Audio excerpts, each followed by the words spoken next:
نن په سلیمان خیل وطن زرمیلن کې د سلیمان خیل قبیلې د یو شمیر سرکرده مشرانو په ګډون باندې یو احتجاج ترسره سو. احتجاج په دې بابت و چې د دوی قانوني حق دی ورکړل سي او دوی ته د ورسک گیټ خلاص کړل سي، د دوی د علاقې روډونه دی جوړ کړل سي او دوی ته د موبایل نیټورک فعال کړل سي.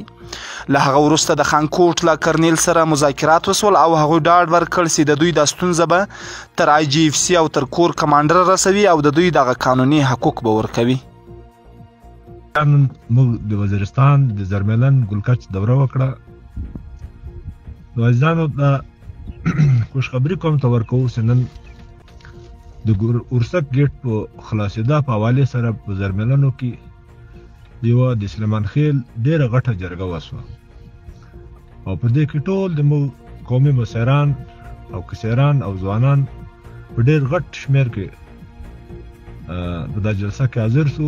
موږ مطالبه وکړه چې دا ګیټ یو تاریخي ګیټ ته او دا د سلیمان خیل او د دوتاڼو او د سره د ټولو عزیزانو دا موږ یو تاریخي ګیټ ته د تګ راتګ لارم ده.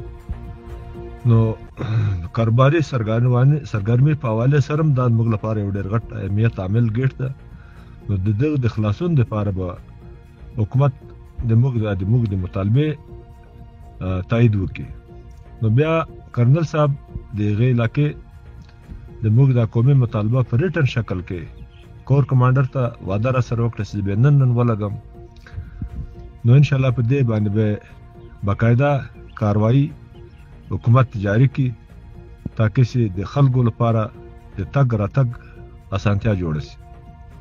نو زه تاسو ته ټولو ته بیا مبارکي هم او ټول قوم ته د پښتو نېشنل پیپل موومنټ ټولو قدرمنو عزیزانو ته، چیرمن ډاکټر اسماعیل خان ته، علي مردان خان ته او قادر خان او شباد ګل خان او صرف د موږ عزیزان د ټولو ته مبارکي هم چې انشاءالله دا د موږ او تاسې مهنت پر رنګ راوړي او سلیمان خیل قوم به انشاءالله د پښتو نېشنل پیپل موومنټ د جنډې لاندې به د ترقي او د خوشحالي سفر جاري ساتي.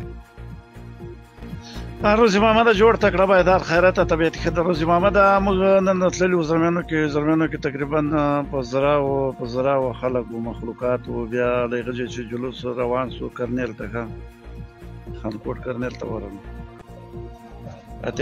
خانکوټ کرنیل دا وویل چې مثال تاسې دا وکړئ، تاسې نور هغه مه جوړوئ، تکلیف مه سره جوړوئ، تاسې مطالبې دي دا زه IGFC ته لګم، IGFC به کور کمانډر ته ولګي. ښه نو زه دا تاسې څه مطالبې دي دا ټولې زه در سره منم، زه در سره پې اګري یم. انشاءالله زه به کور لکه تاسې چې کوښښ کوئ زه به دا کوښښ در سره کوم له تاسې سره چې مثال تاسې ته دا مسلې دي دغه کیسې دي دا خبرې ختم شي. ښه